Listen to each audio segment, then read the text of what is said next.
Hello guys, so in this video I'm going to talk to you about this plant.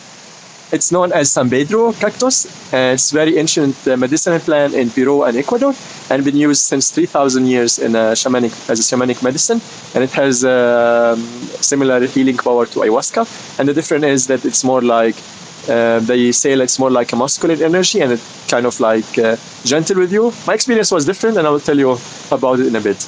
And if you want to know more information, there's a lot about it in the internet, so I don't want to go on the details like how to prepare it and where it starts from, where the name came from. You can find all of this in the internet, and I will make the video short only about my experience.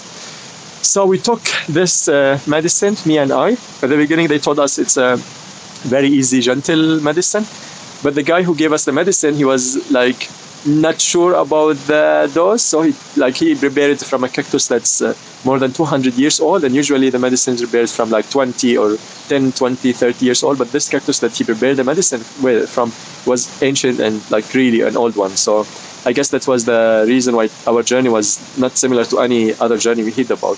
So the journey started with us drinking the medicine, which was about half a cup, and we just felt laying down because it was like really intense.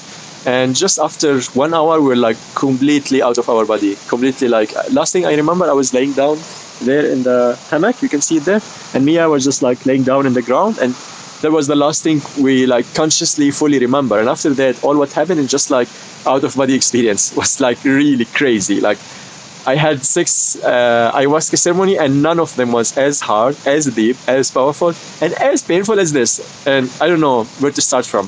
So as you know, like as some of you know, it's very important when you take a medicinal plant to have an intention before your journey begins. And our intention was for me to get deeper in learning how to hold space for healing, for ceremony, for workshop, and for like retreats. And the second intention was how to form a deep connection with people and understand them in a deep level. And there I had also another intention to connect deeper with Miia. And I feel like it gave me everything I want. Thank you, Pachamama. But I wish that was more gentle with me. So what happened that I was like going out of my body and like holding space for me at the beginning. And after a while, I was like so much out of my body that I was completely not grounded, completely not present. So I was like going on my own trip. And what was happening, like I was seeing a different reality, like a different reality that doesn't exist in this world, in this physical world here around me, but rather like somewhere, I don't know, like maybe in like a different dimension or something. But I saw like many things happening right now. I saw very beautiful things, color, shape, pattern, amazing thing that make my heart like, wow, exploding, and feeling so much joy and so much love for everything, for Miia, for the Mother Earth, for the river, for the trees, for the insects, for everything. And the painful part started with me when I started to discover like, is this more? Is this more? So in this trip I was going with Miia to discover what's behind things. And then we were reaching all to the end that there is like oneness, and there is nothing but us as the unlimited consciousness or God or source or whatever. So I was going from the perspective of being like a human to the perspective of being oneness, and being like total consciousness. And in this total consciousness, I realized that I am Miia, I am the tree, I am everything, and that's it. I was like, fuck, there's no more expansion then. And then I was like, that was like the horrible part of it, that the universe started to show me that of course there's expansion in different dimensions. So it started to take me to a different like life form, potential that I could live, or maybe I lived before. And some of that were really pleasant, and some of it was very painful. And for example, one of it, I was like a farmer in the like an old village. I was like spending my time in the field, and Miia was there for me, and we had like very relaxed time. And another potential life, I don't know if those life were like something I lived before or something I could live like later on, but it feels like something I had like experienced before. And some of them were really miserable, like we were living in a war, and I was alone, I was like persecuted, I was like killed, and I saw like people dying in front of me. I saw people dying in I think it was the World War II. I saw people like having like a really, really hard life, and I saw myself like facing shame, facing guilt, facing a lot of like negative emotion, not trust, fear, all this like uncomfortable emotion. I felt it in my body, and that was the part where it shows me how to hold space. And holding space is something like I've been like not struggling to understand. Like I had a glimpse of it, and I could hold space for some specific emotion, but there's like some emotion was like too intense for me, so I completely get triggered in it. And what showed me, like, it showed me the most extreme emotion, so I could like learn how to hold space for it. Like, for example, intense grief, intense guilt, shame, all this emotion. Like when I used to like face them like in a very intense way, I was like to dissociate or like try to soothe the person. But I learned with this experience how to just allow and hold space for this emotion to happen. And holding space, if you don't know what holding space is allowing the person in front of you to experience whatever he's going through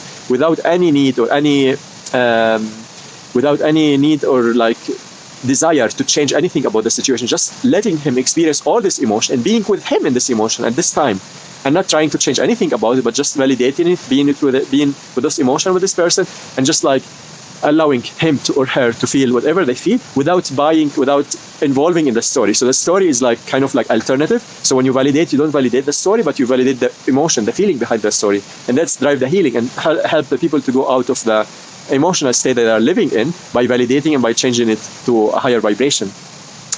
So that was about the learning experience about holding space. And there was like a lot of things that was like really like it showed me like with the tough way. So one thing which is I would feel like vulnerable if I would speak about it, because some of you that know that I'm from Syria, and at that part of the world there was like a lot of masculine energy conflict there. Like people, especially like men, they don't trust each other, and it's very difficult to show vulnerability there. Like if you're vulnerable, if you're weak, you will be eaten by others.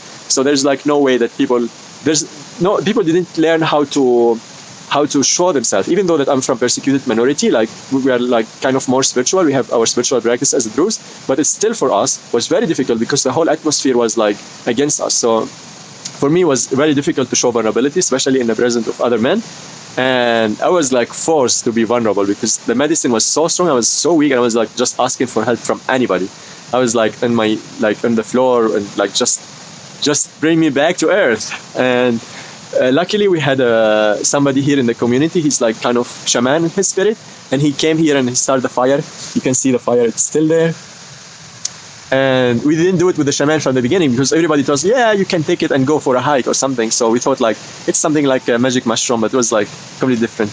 So he was holding space for us and making fire and playing shamanic drum, and he helped me so much. And this guy, like, I'm really grateful for him. He's like really an amazing healer and shaman without him knowing that. So yeah, so he was like kind of like bringing us back to earth, because we're like in this dimension, we felt like that's it, there's nothing more, like we're completely lost, we completely lost the grounding coming back to this earth.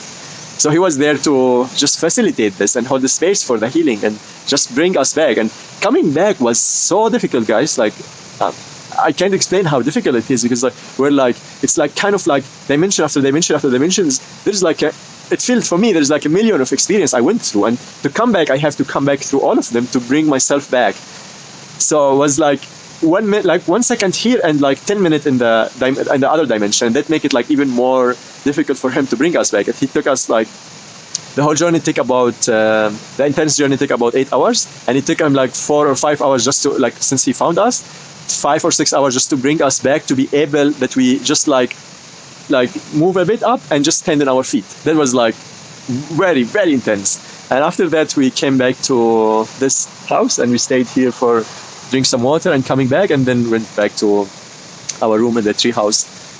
And after that I couldn't sleep for the whole night. I was like, all my body was shaking. I don't know if you know about integration, if some of you are familiar with Tilswan and emotional healing integration.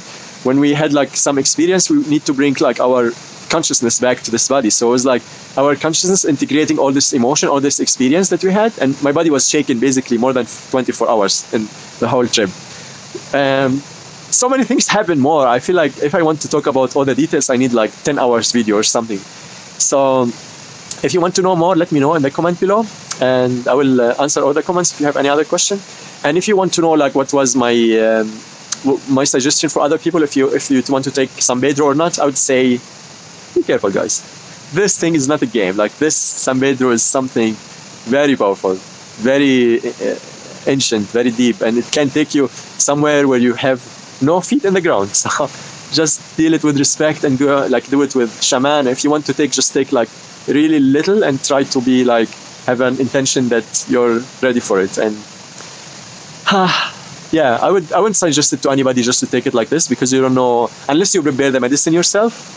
Some people prepare it from like a young cactus, like this one. I think it's like a few years old, which is still young, and it can be so strong as the one we took before. But yeah, be careful. And if you want to know more, I have also a blog about ayahuasca. You can check it on my website. Much love to you guys, and let me know if you have any question in the comment below. Ciao.